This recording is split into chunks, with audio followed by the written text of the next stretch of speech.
হঠাৎ করেই দেশের রাজনৈতিক পরিস্থিতি পুরোপুরি পাল্টে গেছে। মুখোমুখি অবস্থানে জামাত এবং বিএনপি, অন্যান্য রাজনৈতিক দলগুলো বিভক্ত। এবং পরিস্থিতি এমনই যে গত রাতে হঠাৎ করেই তিন বাহিনীর প্রধান ছুটে গেলেন ডক্টর মোহাম্মদ ইউনূসের কাছে। তারা বোঝার চেষ্টা করলেন যে আসলে সরকারের এখন প্রায়োরিটি কোনটা, জাতীয় নির্বাচন নাকি অন্য বিষয়। সেটা বুঝে তারা হয়তো তাদের কর্মপন্থা নির্ধারণ করবেন। এই জন্য খুব দ্রুত গতিতে তারা বৈঠক করেছেন এবং সেখান থেকে একটা বার্তা নিয়েছেন। এর মধ্যে নানা রকম টানাপোড়েন চলছে। বিএনপি অভিযোগ করছে জামাতের দিকে, জামাত অভিযোগ করছে বিএনপিকে। মোট কথা, হঠাৎ করে রাজনৈতিক পরিস্থিতির দ্রুত অবনতি ঘটে গেল কয়েকটা ইস্যুতে।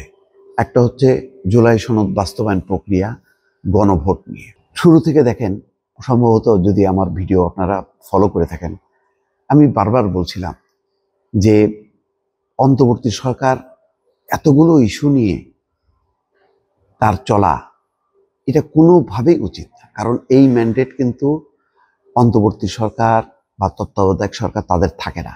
তারা সুনির্দিষ্ট একটা পয়েন্ট, একটা ক্রাইসিস পড়ে, একটা ক্রাইসিসে যখন নাকি সরকার পাল্টে যায়, উল্টে যায়, পতন ঘটে, তখন তারা দ্রুত বেগে আবার সাংবিধানিক প্রক্রিয়ায় দেশকে পরিচালিত করার জন্য তারা নির্বাচন সম্পূর্ণ করে। আমি বহুবার নেপালের উদাহরণটা আনি এই কারণে, দেখেন অনেকটাই বাংলাদেশের মতনই গণঅভ্যুত্থানের মধ্য দিয়ে সে দেশের সরকার পরিবর্তন হয়েছে এবং সব রাষ্ট্রপতি, প্রধানমন্ত্রী সবাই পালিয়ে যায়। তারা হয়তো দেশ ছাড়েনি, কিন্তু পালিয়ে গেছে, এটা তো সত্য। তারপর সুশীলা কার্কি, সাবেক যেই প্রধান বিচারপতি সুশীলা কার্কি, এই ভদ্রমহিলা দেখেন কতখানি মেধাবী। তিনি বুঝতে পারছেন যে তার পক্ষে লম্বা সময় অতিবাহিত করা, সংস্কার করব, এটা করব, সেটা করব, এটা করা অসম্ভব ব্যাপার হয়ে যাবে। সুতরাং প্রথম দিনই কিন্তু তিনি নির্বাচনের তারিখটা ঠিক করছেন। এখন তারপরে সরকারও 10-12 জনের মধ্যে সীমাবদ্ধ রেখেছে। কিন্তু আমাদের এখানে দুর্ভাগ্য, ডক্টর মোহাম্মদ ইউনূস তিনি বুঝতে পারলেন কি পারলেন না, ঢাউস আকারে একটা অন্তর্বর্তী সরকার গঠন করে নিয়মিত সরকারের মতন কার্যক্রম শুরু করলেন। এবং কেউ কেউ বলা শুরু করলেন তাদের সব কিছু করার ম্যান্ডেট আছে। আচ্ছা, একটা ম্যান্ডেট থাকে কি করে? আপনি গণঅভ্যুত্থান ঘটে যেতে পারে, কিন্তু গণঅভ্যুত্থানটা তো লম্বা সময় ধরে তার পরবর্তী যে রাজনৈতিক পরিস্থিতি সেটা তো থাকে না। মানে এতই যদি সহজ হতো তাহলে তো মানে বাংলাদেশের স্বাধীনতা যুদ্ধের পর শেখ মুজিবুর রহমান বলতে পারতো যে স্বাধীনতা যুদ্ধ হয়েছে, ম্যান্ডেট আমরা পেয়ে গেছি, আগামী 10 বছর আমরা থাকবো, এইভাবে কোনো নির্বাচন দরকার নেই। সেটা কি হয়েছে? না, নির্বাচন করে ম্যান্ডেট নিতে হয়। এটাই হচ্ছে সভ্য গণতান্ত্রিক দুনিয়ার রীতি নিয়ম। এর বাইরে যাওয়ার কোনো উপায় নেই।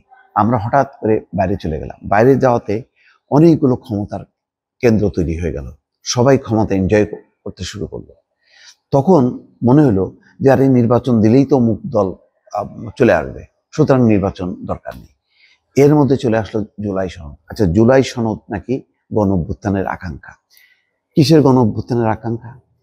জুলাই 31 দিন বা 36 দিন যেই আন্দোলন হলো, সেই আন্দোলনে কি ছিল? এক দফা, শেখ হাসিনার পতন। শেখ হাসিনার পতন কেন? শেখ হাসিনা ফ্যাসিস্ট। ফ্যাসিস্ট কেন? বাংলাদেশে নিয়মিতভাবে নির্বাচন হতো না, বাংলাদেশে নির্বাচন ছিল জাল জালিয়াতি, সুষ্ঠু অবাধ নিরপেক্ষ নির্বাচন হতো না, জনগণ কোনো দলকে, কোনো প্রার্থীকে বাছাই করতে পারতো না। সুতরাং এটার পরিবর্তে একটি সুষ্ঠু অবাধ নিরপেক্ষ নির্বাচন হবে, নির্বাচিত দল বা সরকার তখন দেশ পরিচালনা করবে।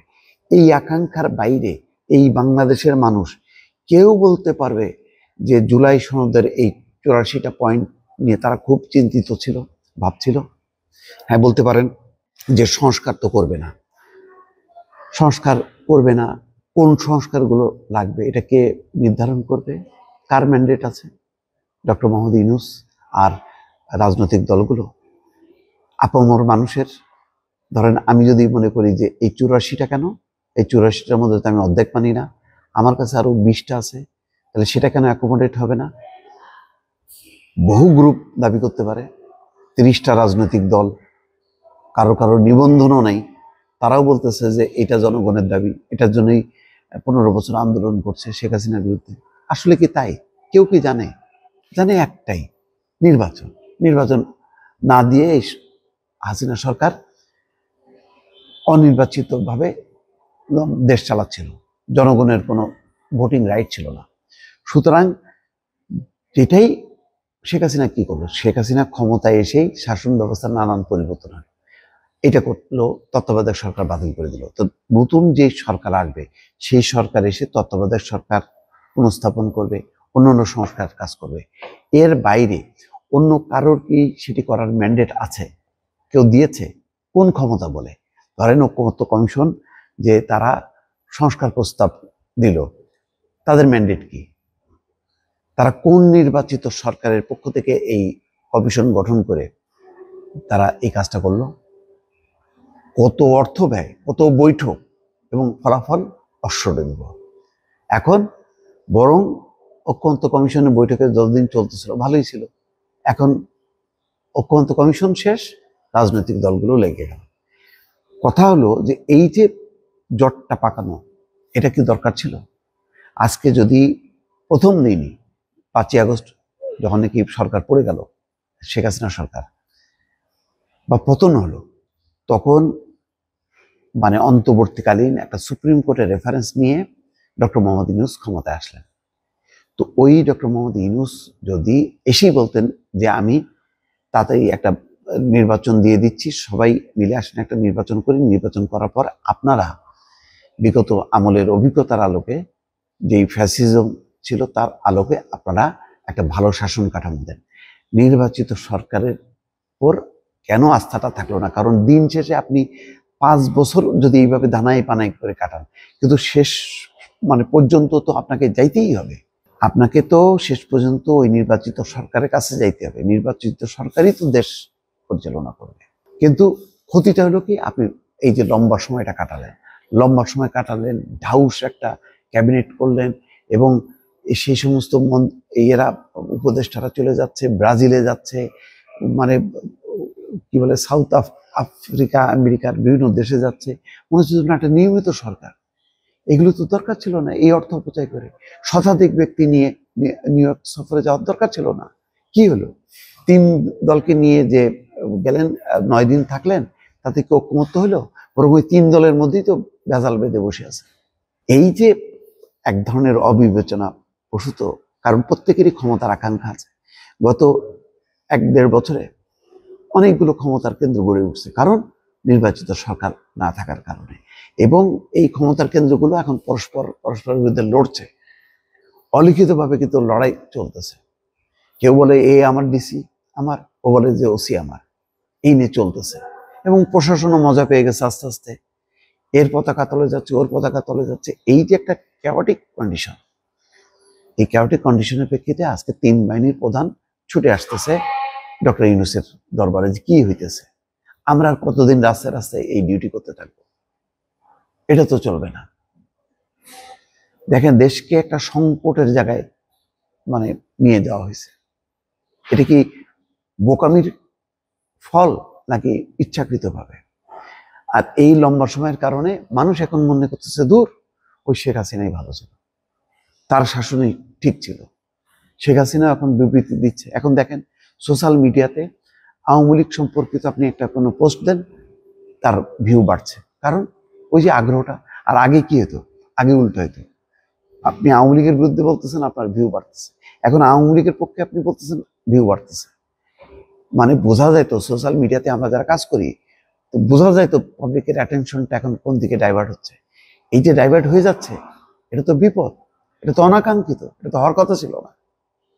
কিন্তু এই টোটাল এই ডক্টর মোহাম্মদ ইউনূসের এই সরকারের বোকামি, রাজনৈতিক দলগুলোর অদূরদর্শিতার কারণে আজকে পুরো দেশ এবং জাতি বলবো সাফার করতেছে। জাতীয় নির্বাচন হবে, তার আগে গণভোট কেন? কিসের জুলাই সনদ? কিসের সনদ? সনদ তো একটাই, সেটা হচ্ছে অবাধ, নিরপেক্ষ, সুষ্ঠু নির্বাচন। ওটাই হচ্ছে সবচেয়ে বড় চ্যালেঞ্জ। ওটার পর তারপরে কি কি সংস্কার, বিএনপি 31 দফা সংস্কার প্রস্তাব বাস্তবায়ন করলো কি করলো না, এটা বিএনপি যদি ক্ষমতা আসে তার ব্যাপার। জামাত যদি ক্ষমতা আসে, তাহলে তার ওই 84 কি মানে 200 সংস্কার সে করবে, অন্য অন্য দল সাপোর্ট করে, যদি তারা মনে করে পার্লামেন্টের যুক্তিতর্ক হবে, তারপরে বিল পাস হবে, সংস্কার করবে। এইটা মানে পার্লামেন্টের বাইরে যে ফরেন একাডেমিতে এই আলোচনার এই মানে দরবার বসানোর অর্থটা কি? একেবারেই অনর্থ। আজকে দেশকে সত্যি কথা বলতে কি এমনভাবে নিয়ে আসা হয়েছে, এই সরকারের তো জনপ্রিয়তা নেই, উল্টা রাজনৈতিক দলগুলোর মধ্যে মানুষ দেখতেছে বিভক্তি, তো মনে করতেছে বাপরে বাপ আগেই ভালো ছিলাম। এই যে আগেই ভালো ছিলাম এই বোধোদয়টা এত দ্রুত আসার কথা ছিল না, কিন্তু পরিস্থিতিটা কিন্তু সেদিকে ঠেলে নিছে। এর দায় আমি বলবো ইউনূস সরকারের না, অনেকটা রাজনৈতিক দলগুলোরই। কারণ রাজনৈতিক দলগুলো যদি শুরুতেই ইউনূস সরকারের কাছে যে বলতো যে আপনি দ্রুত নির্বাচনের তারিখ ঘোষণা করেন, তাহলে আজকে এই পরিস্থিতির মধ্যে পড়তে হতো না দর্শক।